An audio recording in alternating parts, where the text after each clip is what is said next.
Hey everyone, welcome back to Heritage Outdoors for another episode here.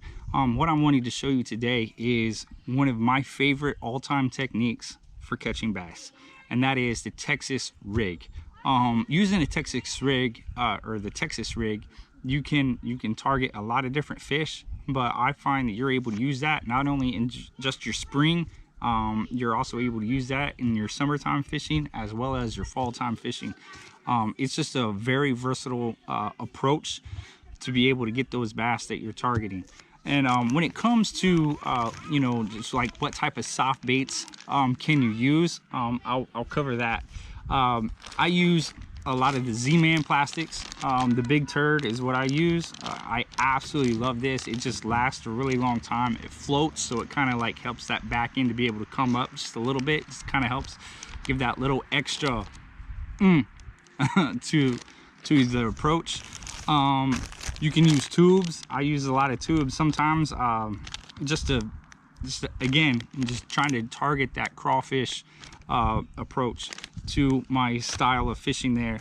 I've used some flukes, a few flukes. You can use creature baits like your missiles. That's another good way of approaching it. Some of the Garys, I've used a few of those, and then even some of the power baits. But those are just a small handful of the different types of soft baits that you can use. But I'm just wanting to show what I use, what I go to all the time, and that is the Strike King Kvd. This is a green pumpkin candy, so it's got some green and purple flake in it. It's a 5-inch ocho, and this is coffee scented, and I have caught more bass with this than any of the other ones combined. That's just me personally. So I'm going to show you how I set this up and how you can set it up, and hopefully you can have some luck as well. So all you need is some offset hooks. You can go with 3 or 4/0. Get some bullet sinkers. So you can go with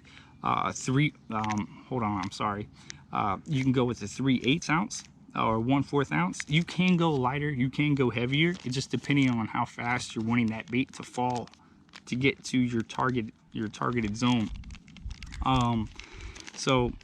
Sometimes when I'm throwing lighter weights, like your 1/8, 1/16, even a 1/32, if I'm using like a where's it at here? I got a robo worm.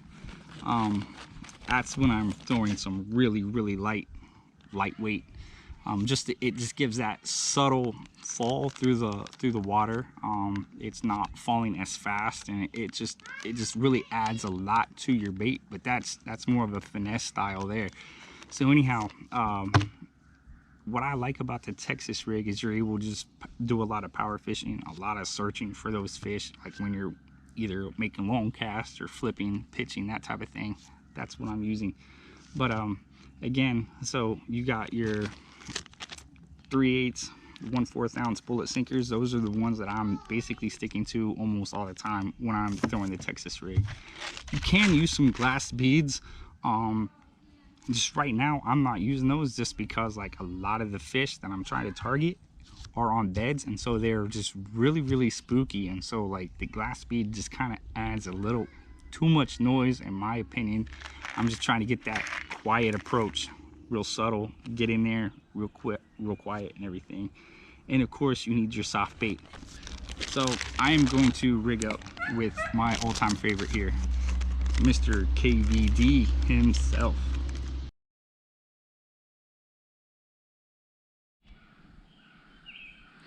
All right, so now I'm just going to go ahead and show you how I set up my Texas rig. All right, so I'll just go ahead and just let you know, when I'm fishing with my bait caster, I like to use anywhere from like a 10 to 14 pound fluorocarbon line. That's just what I use. All right, I don't have any explanation for it. That's just what I use. It's what was available. I've just stuck with it because it works. So I'm getting my line here, and I got a 3/8 ounce bullet sinker, and I'm feeding the end of the narrower end of the bullet on first. That's just how you want it to go on. All right.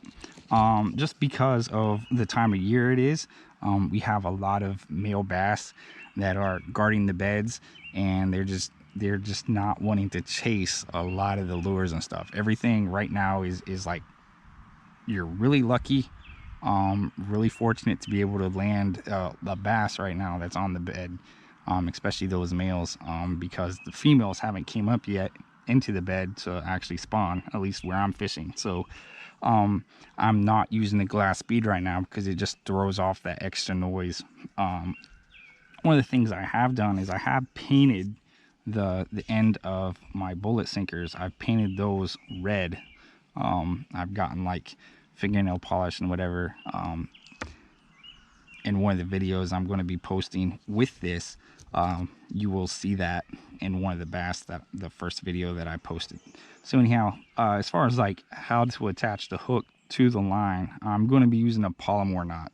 And the one who introduced me to the Palomar knot, that is my great uncle, Uncle Ab.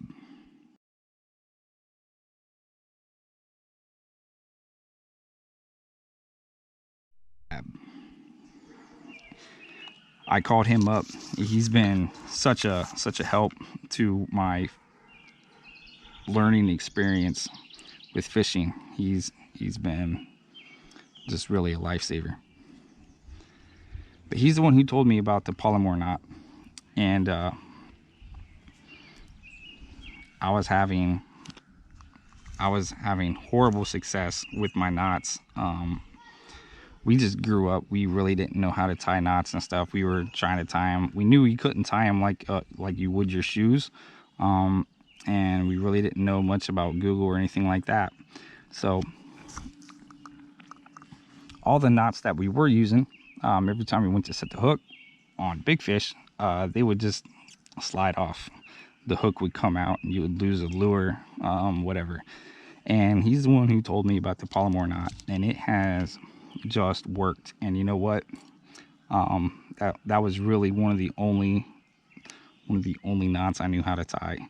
So again, that's the Palomar knot. Now when it comes to the clippers, why I haven't cut it yet, I'm just wanting you guys to know, I try to snip this as close to the knot as possible. The reason being is no one wants to feel something sticking out of the side of their food when they go to bite down on it. And I'm pretty sure bass feel the same way. Like, you know, they're going to feel that extra piece of, you know, extra long excess line poke them in the side of the mouth or whatever, and they're going to realize like, hey, this is a trap, and they just let go. So that's why I try to snip it as close as possible to the eye of the hook. Now we're getting ready to thread on my not so 5-inch Ocho. So what I like to do is I like to put this, the end of the pointy end of the hook, into the middle of the bait, and I like to take the bait all the way to the curvature of the hook before I pop it out the side. All right, and then I just pop the entire head of the or eye of the hook into the soft bait.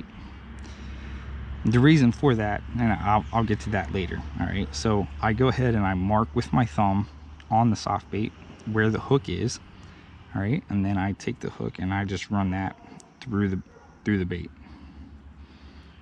All right, and as you can see right there, this comes out really straight. A lot of people, what they like to do is they like to kind of put the tip into it, but the way this sets on the hook, running it the way I did, this is weedless. And it's just, you know, doing that, it just, you know, just tears the bait apart that much faster. And, you know, I just like to keep my baits around, especially those that have caught fish, so I like to keep those as fresh as possible. The only thing that I would do is run the hook through the bait a couple times like that, just to kind of, when the fish go to bite down, it's not creating drag, and it really allows you to get a really good hook set in that fish. So that's the only thing I would do there. Now, why I bury the eye of the hook into the worm the way I do is for one reason only. I am totally afraid of the line coming off of the hook. Like I know the Palomar Knot, you don't have to worry about that, but when you're running these type of sinkers that slide, you can peg it and stuff like that, but that slide, I've had it where the bottom of the sinker frays out that knot, and then when you go to set that hook, it just pops right off and you lose solid fish. And doing this soft plastic right here, if you listen, it's kind of acts like limb savers on a bow. You know, it just deadens that really sharp, crisp crack that a lot of people like when they're fishing the Texas rig. And if you wanted that, again, you can always throw in some glass beads, and that is not going to damage your line at all, or the knot at all. So that's my take on the Texas rig. Thank you guys so much for sticking out the video, and I thank you for that. Have a good one.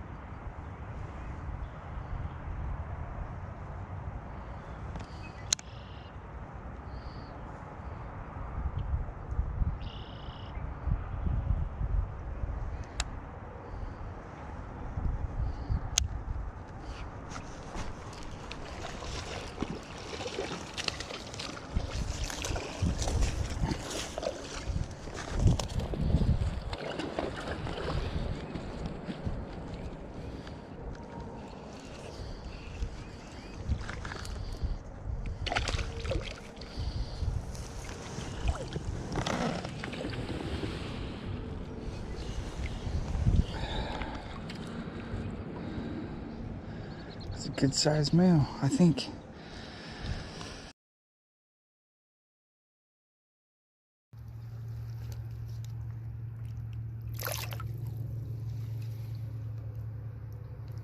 I'll see you next time, buddy.